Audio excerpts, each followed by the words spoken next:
मैं ये एक आपसे जो आप ध्यान देना विशेष रूप से, मैं कुरान की एक आयत आज कोट कर रहा हूं, गुरु महाराज की बताई हुई है और वेरीफाइड है। कैसे परिभाषित किया गया है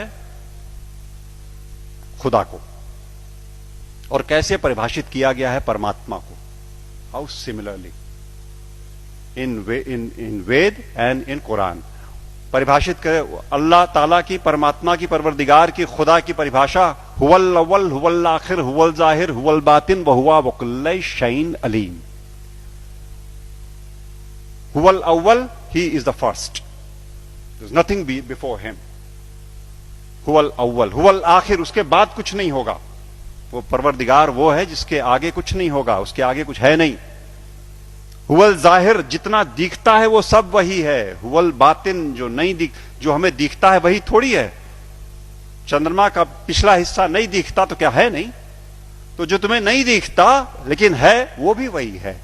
हुवल जाहिर हुवल बातिन वहुवा वकुल्ल शैइन अलीम, हर बातों को जानने वाला है वो। और क्या कहते हैं वेद, क्या कहते हैं? शिव सहस्त्र नाम में भगवान शंकर के 1000 नाम हैं। अनाद्यंतः व्यक्ता व्यक्तः बहुश्रुतः। अनाद्यंतः, जिसका आदि नहीं, जिसका अंत नहीं। अनाद्यंतः व्यक्ता व्यक्तः, जो व्यक्त है वो सारा वही, जो अव्यक्त है वो वही। बहुश्रुतः, सर्वज्ञ, सब कुछ जानने वाला, कॉन्शियसनेस का सोर्स है ना वो, इसलिए सब कुछ जानने वाला वही परमात्मा, वही परवरदिगार। और Bible, I am the alpha and the omega, I am the alpha and the omega, I am the first and the last. किससे लड़ रहे हो और क्यों लड़ रहे हैं? हम क्यों नहीं कोर में जाते और उन एक बातों को देखते जो एकदम एक तरीके से डिफाइन करता है उस परमात्मा को, और उसको छोड़ करके हम छिलकों पे लड़ाइयां लड़ रहे हैं। गूदे छोड़ करके हम छिलकों पे लड़ाइयां लड़ रहे हैं, जाने गंवा रहे हैं, दुकानें जलाते हैं, शहर फूंक देते हैं, और अपने इस देश की और आसपास के पड़ोसी देशों में भी तबाहियां कटी हुई हैं छिलकों की लड़ाई पे।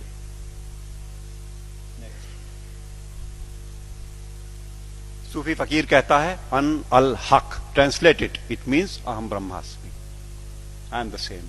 अन अल हक, ये सूफी फकीर बोलते हैं।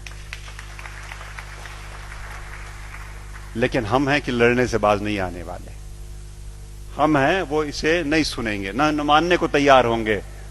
वो वही बात होली बाइबल जब कहती है कि I am the way the truth and the life, no one cometh unto the father but by me. But by me means through the soul, जो हमारे अंदर वो ज्योति का पुंज है, उसी के थ्रू रास्ता अंदर जाएगा।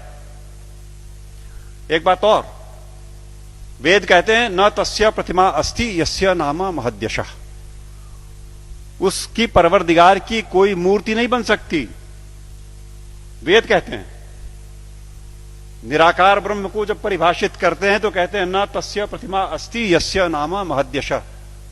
गुरु जी बैठे हुए हैं, कुछ अगर खोट हो तो टोक देंगे। वो जो मूर्ति पूजन गलत नहीं है, अपने हिसाब से उन्होंने कहा वो इनिशियल स्टेजेस में आपके लिए ठीक है, करो आप, भाव आपने वहां प्रतिष्ठा की, आपको परिणाम देगा। लेकिन सच मायने में जो निराकार पर ब्रह्म है उसकी मूर्ति वूर्ति नहीं बननी। तो बातें फिर वही सारी की सारी, जहां एका है वो देखेंगे नहीं, जहां झगड़ा है वहां बैठे हुए हैं, वहां हथियार निकाल लिए हैं। नेक्स्ट, सच बात तो यह है कि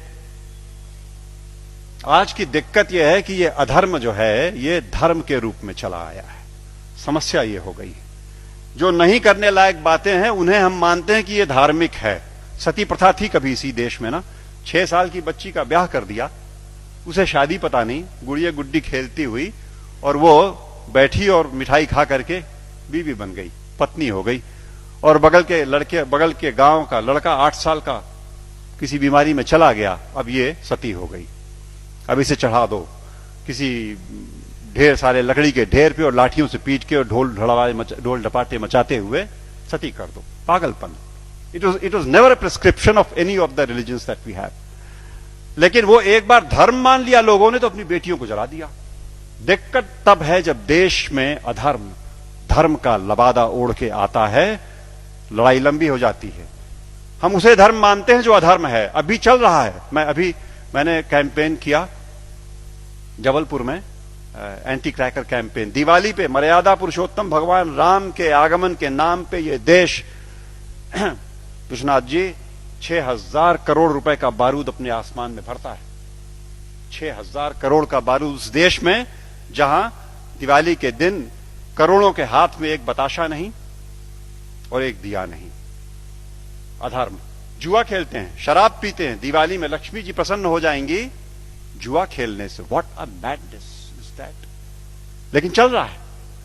अधर्म जब धर्म का लबादा ओढ़ के घुसेगा समाज में तो नहीं निकलेगा आसानी से। और अगर वो निकलेगा आपके प्रयास से, आप जगे हुए लोग हैं, आपके प्रयास से जाएगा। राह चलतों के प्रयास में से वो हो बात नहीं आनी, वो समझ ही नहीं सकते। या आप सुन तो रहे हो, आप शायद समझ भी जरूर रहे होगे। इस देश का एक बड़ा हिस्सा इन बातों को न सुन पाएगा न समझेगा। धैर्य नहीं उसके पास, समझ भी नहीं उसके पास। और आवश्यकता इस बात की है कि अधर्म जब धर्म का लबादा ओढ़ के आए तो पहचान के इग्नोर कर दो। लड़ाई नहीं लड़नी, आवश्यकता नहीं उससे लड़ाई की। It only needs to be ignored and probably that will do the trick next.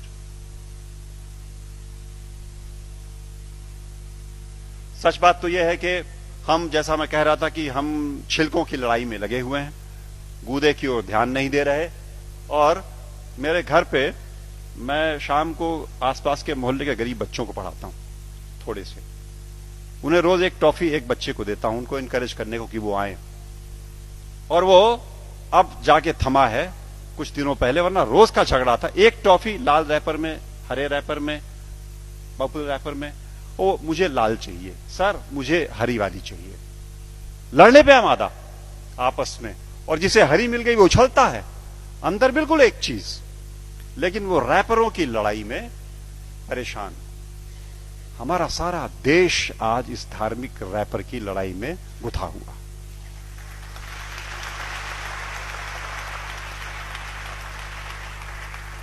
और यकीन मानो आपकी वो परवरदिगार ऊपर से देखता होगा तो बड़ा हंसता होगा।